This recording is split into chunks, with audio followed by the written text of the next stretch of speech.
My birthday cake was lopsided, and the candles were already melting into the frosting like tiny wax rebels, refusing to stand tall.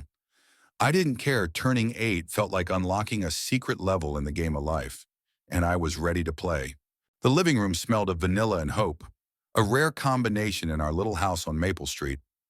Mom had spent all morning stringing up mismatched streamers, red, blue, and a questionable shade of neon green she'd found in the dollar store's clearance bin. Balloons bobbed lazily against the ceiling, half of them already sagging like they'd given up on the party before it even started. But to me, it was perfect. This was my day, my moment, and the first birthday since Mom married Tom, my stepdad, 6 months ago. Tom wasn't like the dads in movies. He didn't toss a football with me in the backyard or tell cheesy jokes that made Mom roll her eyes. He was quiet, always watching, like he was trying to solve a puzzle he didn't quite understand. But he was trying, and I could see it in the way he'd linger at the kitchen table after dinner, asking me about school or my favorite Pokemon. Mom said he was figuring out how to be a family, and I guess I was too. Make a wish, Ellie. Mom's voice snapped me back to the present. Her eyes sparkled under the dim glow of the fairy lights she'd draped over the couch. She looked younger today, her usual worry lines softened by the excitement of the moment. I glanced at Tom, who stood awkwardly by the table, hands stuffed in his pockets, a small smile tugging at his lips. He nodded, like he was giving me permission to dream big. I closed my eyes, took a deep breath, and wished for something I hadn't told anyone, not even my best friend. Mia. I wished for us to feel like a real family, not just 3 people sharing a house. Then I blew out the candles, all 8 of them, in one go. Mom clapped like I just won an Olympic medal, and Tom let out a quiet chuckle.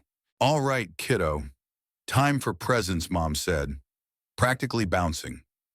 She handed me a small box wrapped in shiny blue paper, the kind that crinkles loudly when you touch it.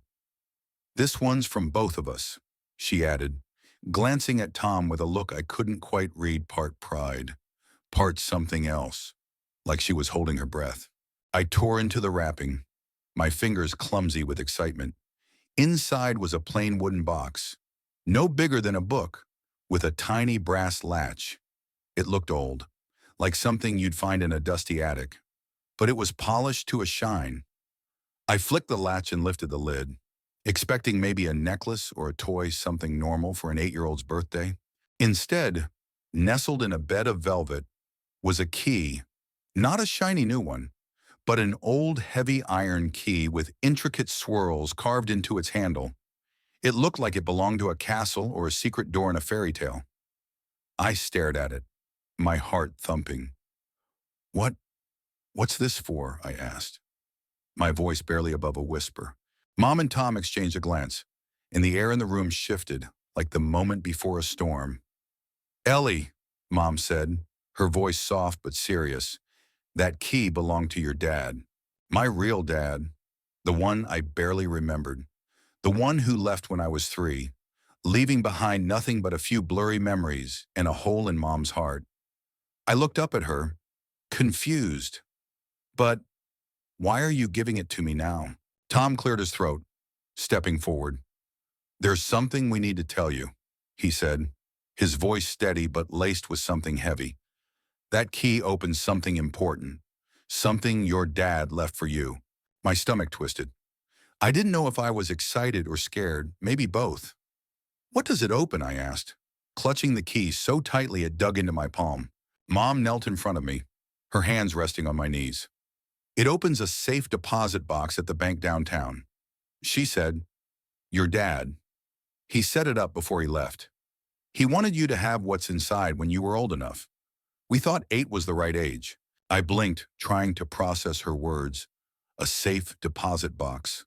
It sounded like something out of a spy movie. Not my life. "What's in it?" I asked, my voice shaking. "We don't know," Tom admitted, rubbing the back of his neck. "He never told your mom, but he said it was for you. Ellie, only you." The room felt smaller, the streamers and balloons suddenly childish against the weight of this mystery. My dad, the man I'd built up in my head as a hero, a villain, a ghost, had left me something. And now, on my 8th birthday, it was up to me to find out what. The next morning, we piled into Tom's old pickup truck and drove to the bank. The building was all marble and glass, cold and imposing. Nothing like the cozy chaos of our house. Mom held my hand as we walked inside, the key heavy in my pocket. Tom trailed behind, carrying the wooden box like it was a sacred relic.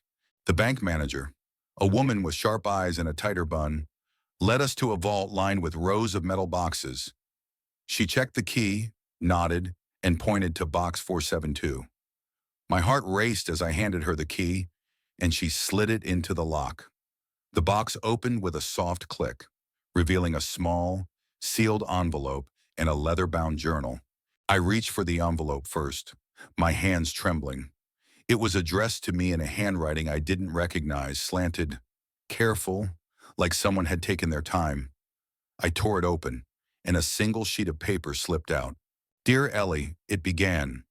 "If you're reading this, you're 8 years old, and I'm not there. I'm sorry for that. I never wanted to leave you. But sometimes life doesn't give you a choice. Inside this journal is my story, our story. It's not perfect, and neither was I, but I loved you more than anything. I hope what's in here helps you understand why I had to go. Love, Dad." Tears stung my eyes. I looked at Mom, who was wiping her own cheeks, and Tom, who stood silently, his jaw tight. I opened the journal, its pages yellowed but filled with words, sketches, and photos. The first page had a picture of me as a baby, tucked into Dad's arms, both of us laughing. I didn't remember that moment, but it felt real, like a piece of me I'd lost. As I flipped through the journal, I learned things I'd never known. Dad was an artist, not a businessman like Mom always said. He traveled the world, sketching places and people, but he'd struggled with demons, addiction, debt, and a darkness he couldn't shake. He wrote about loving Mom, about wanting to be better for me, but how he'd fallen short. The last entry was dated a month before he left, promising he'd leave me something to make up for his absence. The envelope also held a small locket with a tiny painting inside, a portrait of me, Mom, and Dad, together. It was beautiful, delicate, and so full of love it hurt to look at. I clutched it to my chest, feeling a mix of anger and gratitude. Why did he leave? Why didn't he fight harder to stay? "Ellie," Mom said softly, "he wanted you to know he loved you. He wasn't perfect, but he tried." Tom stepped closer, his voice low. "I know I'm not your dad, Ellie, but I'm here and I want to be part of this. If you'll let me." I looked at him, really looked at him, for the first time. He wasn't trying to replace Dad. He was just trying to be Tom, steady, quiet, there. I nodded, not trusting my voice, and slipped the locket around my neck. The drive home was quiet, the journal heavy in my lap. Over the next few weeks, I read every page, piecing together the man my dad was, not a hero, not a villain, but human, flawed, messy, and real. I started talking to Tom more, asking him about his own life, his own mistakes. He listened, and slowly, the puzzle of our family started to fit together. My 8th birthday wasn't just about a key or a gift. It was about learning that love doesn't always look like you expect. Sometimes it's a lopsided cake, a nervous stepdad, or a journal from a father who couldn't stay. It's messy, imperfect, and worth fighting for. What do you think? Can we forgive those who leave us? Is it fair to judge them for their choices? Or should we seek to understand their story? Share your thoughts on love, family, and second chances.